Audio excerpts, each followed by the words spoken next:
What's going on, people? Welcome back to another video. So today, man, I think we're gonna build in probably one of my favorite cases, or at least I think it's gonna be one of my favorite cases. And I'm talking about the Dark Base 700 from Be Quiet. They just recently launched or released a limited edition white version of that case, which Be Quiet sent out to me. So today I'm gonna actually throw my main system into it, and we'll find out if it's everything that I thought it was gonna be.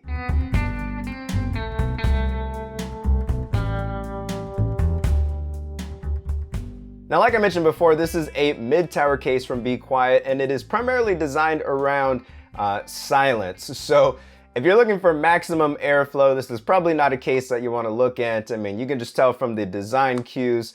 You can see on the front panel, you've basically got the mesh running along the sides to allow airflow in, but block out some of the noise that would come from the front fans if everything was just completely open. Same thing with the top panel. You've got the airflow being directed away from the user and going towards the rear of the case.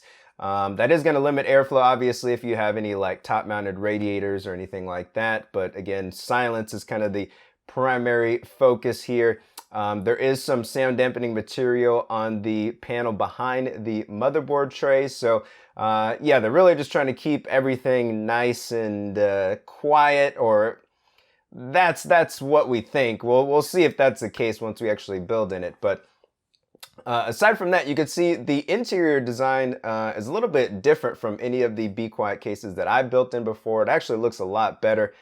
You've still got a ton of drive tray options in the main compartment there, but you do have a basement now, which is nice. Thanks, Be Quiet, for actually giving us that finally. It took you long enough.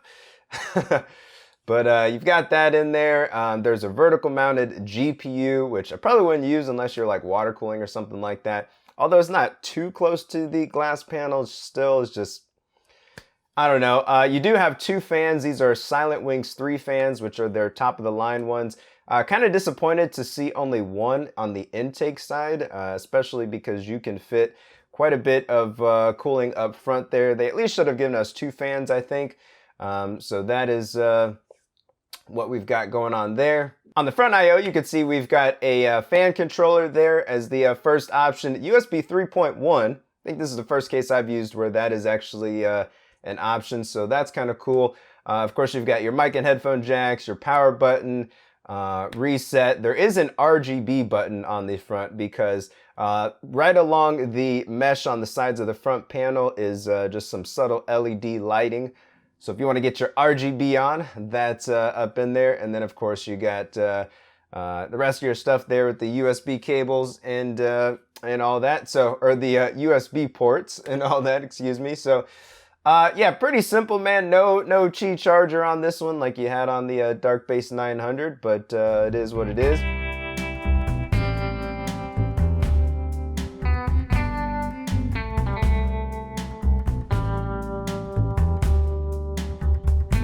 On the back side of the case, you can see the fan controller slash RGB hub that they have. So that's a pretty nice addition there, although they do have that in some of the previous Be Quiet cases. You've also got 3 SSD mounting locations, which is nice. I don't remember them having that much before. And then there are 2 drive cages down at the bottom. So aside from what, like 5 or 6 drive bays that you can put in the kind of main compartment of the case, you still have 2 down at the bottom to, you know, just kind of keep it hidden if you don't want to display those ugly hard drives. So that's cool. And then you got a basement there for the power supply. There is a ton of space down there. I really don't think you'll have any issues in terms of what size power supply you put in there. There's definitely plenty of space. So anyway, with that said, let's go ahead and build in this case, and then I'll let you guys know my final thoughts on this thing.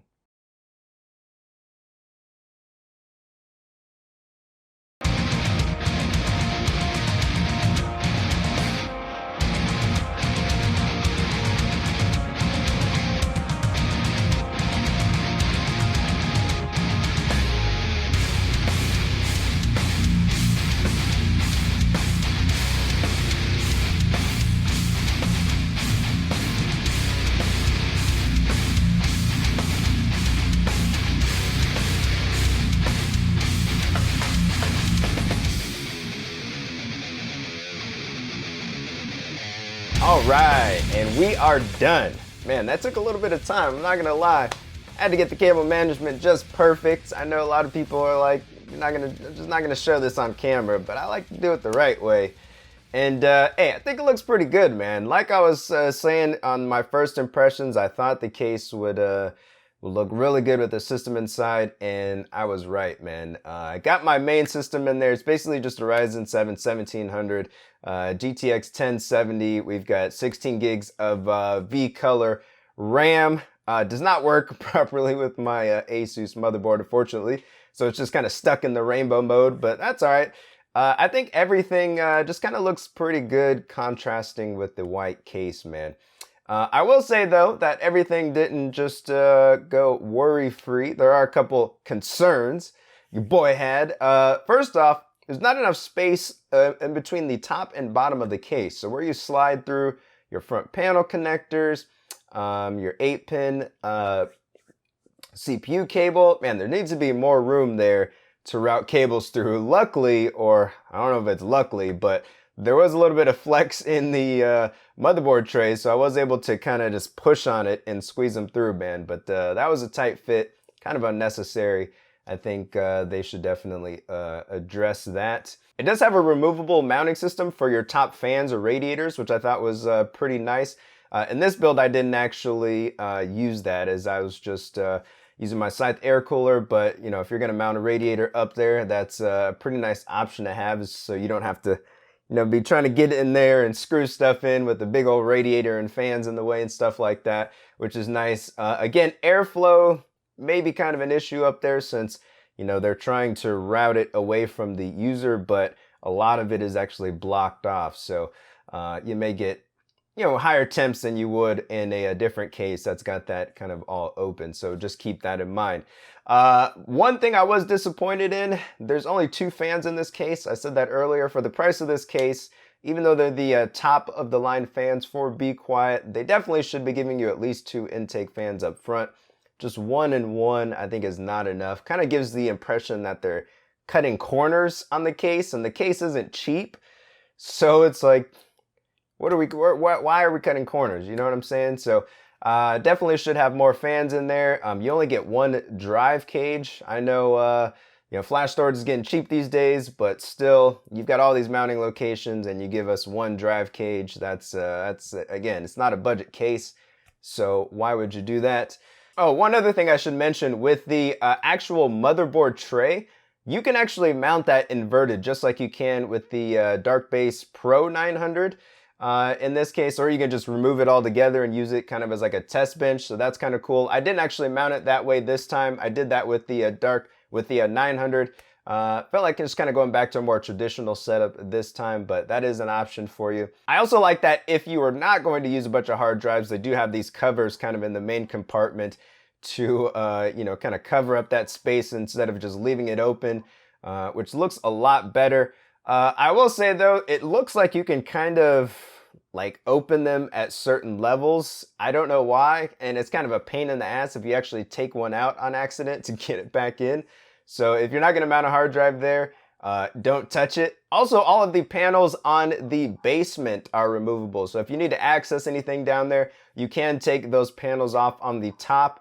You also can remove the one on the front as well, but every time I tried to remove it, it felt like it was going to break. So I'll just have to take Be Quiet's word on it that that's removable, but you're supposed to be able to remove all that stuff surrounding the basement there to give you access to that. Now, as far as the backside of the case goes, I actually think my cable management turned out fairly solid, man. Once you start adding a bunch of drives in there, it can kind of maybe get a little bit messy, but I think I handled it well considering everything that we got here. I do like that they included some Velcro straps so you don't, so that you have something to hold your cables down. So we definitely took advantage of that. Having a central hub for all of your fans is nice too. I think you can connect up to 6 4-pin fans to this hub. There's also a header for an RGB connector. So if you want to run an additional RGB strip or something like that, that will sync with the lighting on the outside, you can do that, which I've actually done. I just threw it kind of behind the motherboard tray, so it's a little subtle I don't know if you'll be able to see it, but I thought that was a pretty cool option. And I didn't have any issues closing the case, so really can't complain there as far as cable management goes. I know some of the more newer cases will have like routing trays or covers or things like that. I haven't used a case like that yet, so I can't comment on how that would be versus something like this, which I'm kind of used to. But yeah, I would say just, again, spacing on the top and bottom of the motherboard tray definitely needs to be larger. Now, as far as the front I/O goes, there is a fan controller right up there, which will allow you to switch between 4 different positions. In terms of the fans, the auto mode will take the PWM signal directly from your motherboard. And then from there, the 1 is the quietest, 2 is in the middle, and then 3 is the loudest from there. I'll actually give you guys just a quick little dirty sample of that so you guys can hear the difference. All right, so here's a little sample of how the fan controller works. Right now it's on the auto setting, on the silent profile.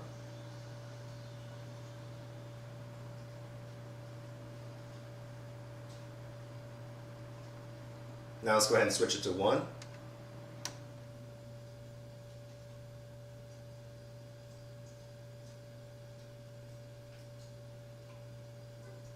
Now to 2.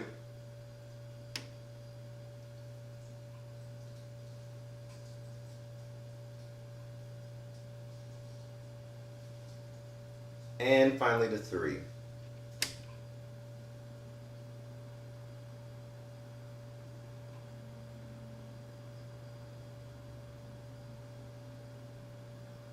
Now, to my surprise, the case is actually still kind of audible even when you have the setting on auto, which I haven't configured yet, by the way. But even on 3, which is the highest setting, you can still hear it.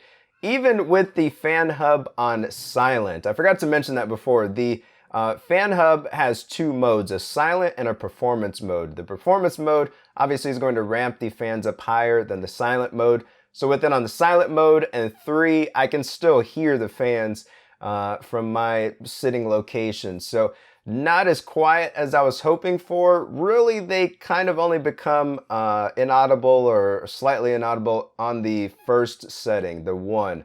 And in which that case, you know, under load, I don't know what your temps are going to be looking like, but you may want to keep an eye on that. So that's a little bit disappointing. Not quite as quiet as I was hoping for.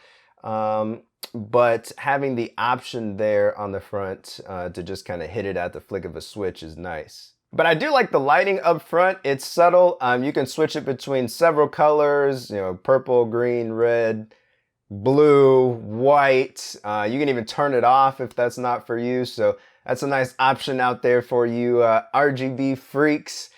Even this case with the tempered glass panel on it, the feet have sort of this lip that the glass sits on. So once you unscrew the thumb screws, it's not just going to fall down, which is a nice but subtle addition. There's also white around the glass where it screws in too, so you don't have to stare at any screw holes or anything like that once you have the tempered glass on there. So a nice subtle addition, but it makes the case look so much cleaner. So all in all, I would say with this case, considering the price, I do think they should have, you know, maybe gave some additional things with the case, mainly more drive cages, more fans.